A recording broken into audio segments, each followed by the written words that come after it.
नहीं लगाएगा, कोई भी मुस्लिम दुकान नहीं लगाएगा, क्योंकि उनको बार बार ये कहा जाता है थूक कांड और यूरिन कांड के ये काम करते हैं। फिर ये कहा गया कुछ मुसलमान आएंगे, उनको न्योता दिया जाएगा, वो डुबकी लगाएंगे और उनकी घर वापसी होगी। लेकिन अचानक से वक्फ की एंट्री हो जाती है। लेकिन वहीं बागेश्वर बाबा की अगर बात करें पंडित धीरेन्द्र कृष्ण शास्त्री की, तो उनका सीधे तौर पर ये कहना है कि इस महापर्व महाकुंभ में सिर्फ और सिर्फ सनातनियों की, हिंदुओं की एंट्री होगी।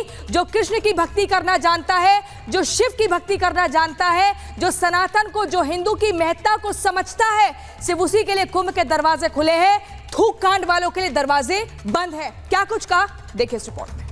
तो सनातन संस्कृति का ज्ञान है, तो थूक कांड और मुक्त कांड करने में समर्थ है, उनको महाकुंभ में आने की जरूरत नहीं है। और जो आस्थावान है, उनके अंदर सत्ता है, उनको महाकुंभ में आना चाहिए। ऐसे समय में जहाँ पर भी पूर्व समय में, बाबर के समय में, चंगेज खान के समय में, मोहम्मद गौरी के समय में, अकबर के समय में मंदिरों को तोड़कर मस्जिदें बनाई गई थी, वहाँ पर अगर पुनर्स्थापना भगवान की होती है तो निश्चित रूप से यह भक्ति काल का, सनातन काल का गोल्डन टाइम माना जाएगा। वक्फ बोर्ड एक तरीके से किसी समय में हमारे भारतवर्ष पर लुटेरे आए बाहर से, तैमूर लंग, नादिर शाह, चंगेज खां, महमूद गजनवी, तो आज हमारे देश में ही रह कर के वक्फ बोर्ड हमारे देश की ज़मीन को लूट रहा है, वो लुटेरा है।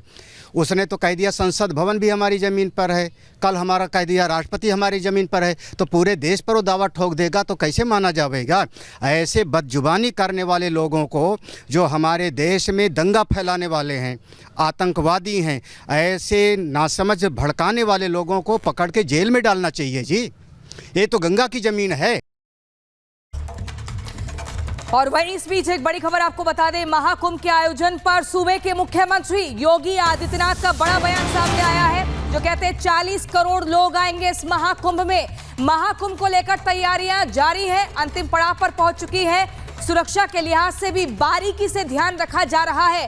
बार बार हम आपको बता रहे हैं, योगी के योद्धा तैयार हैं, जल थल नभ से नजर बनाए हुए हैं। 40 करोड़ लोग आएंगे, इसका दावा सीएम योगी आदित्यनाथ ने कर दिया है।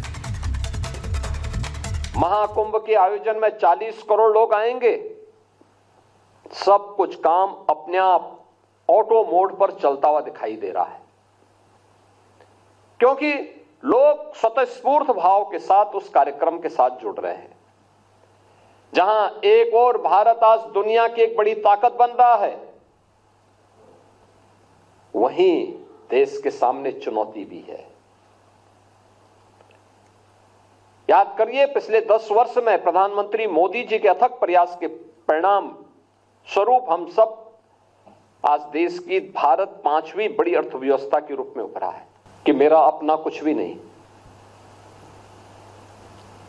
मेरा देश सुरक्षित है तो हम सब सुरक्षित हैं। और चलिए अब अगली खबर आपको बताएंगे, सर्वे का सच, डरा है क्या मुस्लिम पक्ष। हम बात कर रहे हैं उत्तर प्रदेश के संभल की, जहां पर आपको बता दें 19 नवंबर 2024 और 24 नवंबर 2024 को सर्वे करने के लिए टीम पहुंचती है जामा मस्जिद के लिए, और वहां पर एक अलग ही तरह का माहौल दिखता है। डराने धमकाने का प्रयास किया जाता है। सर्वे टीम ने रिपोर्ट तो तैयार कर ली, उस रिपोर्ट को कोर्ट में भी पेश कर दिया है। और वहीं हिंदू पक्ष का यह मानना है कि इस रिपोर्ट में ये साफ तौर पर बताया गया होगा कि जामा मस्जिद जो है मंदिर को तोड़कर बनवाई गई थी, यानी कि हरिहर मंदिर था। सूत्रों के हिसाब से बताया जा रहा है, क्योंकि आपको बता दें रिपोर्ट बंद लिफाफे में है। 40 से 45 पन्नों की रिपोर्ट है, जिसमें बताया गया है, जो सूत्र बता रहे हैं कि अंदर मंदिर में जामा मस्जिद के भीतर क्या कुछ हो सकता है। हिंदुओं की प्रतीक हो सकते हैं, इसके अलावा कुआं हो सकता है, सपाट गुंबद हो सकता है। लेकिन दूसरी तरफ मुस्लिम पक्ष जो डरा हुआ है, उसका ये मानना है कि रिपोर्ट जो है इसको हम खारिज करने की चुनौती देते हैं। इस रिपोर्ट का जो खुले तौर पर ये सामने नहीं आनी चाहिए। इस रिपोर्ट के जरिए मुसलमानों को डराने का काम हो रहा है। अलग अलग दलीलें मुस्लिम पक्ष की तरफ से दी जा रही है। आखिर क्या कुछ कहा जा रहा है, देखिए आप।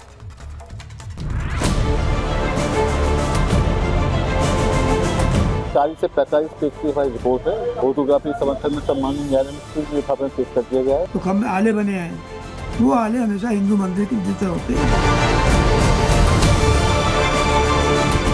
संभल के शाही जामा मस्जिद में हुए सर्वे की रिपोर्ट अभी तक सार्वजनिक भी नहीं की गई, लेकिन सर्वे रिपोर्ट को लेकर वाद विवाद जमकर हो रहा है। विवाद रहा है, क्योंकि हिंदू पक्ष की तरफ से दावा किया जा रहा है कि कोर्ट में 40 से 45 पन्नों की जो सर्वे रिपोर्ट सौंपी गई है उसमें हिंदू मंदिर होने के पुख्ता प्रमाण है।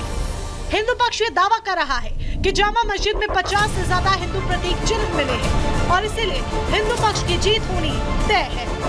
1875 में जो ईसाई गया था तब भी उन्होंने लिखा था कि घंटी आज भी बंधी हुई है। अब शायद घंटी हटा दी, पर घंटी का तार वैसे ही है जो उसकी जंजीर है। इसके साथ साथ स्वास्तिक के निशान है, कहीं कहीं मूर्तियों को लग रहा है कि मूर्तियां थी, आलू के निशान है। ये सब चीजें हैं।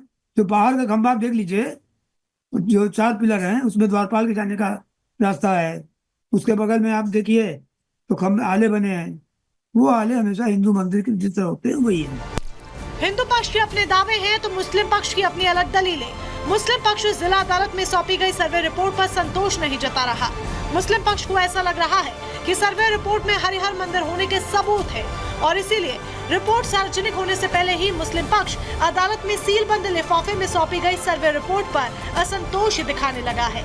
मुस्लिम पक्ष की तरफ से 4 जनवरी को इलाहाबाद हाईकोर्ट में एक याचिका दायर की गई है, जिसमें मुस्लिम पक्ष के वकील फरमान नकवी ने सर्वे रिपोर्ट को रद्द करने के इलाहाबाद हाईकोर्ट से गुहार लगाई है।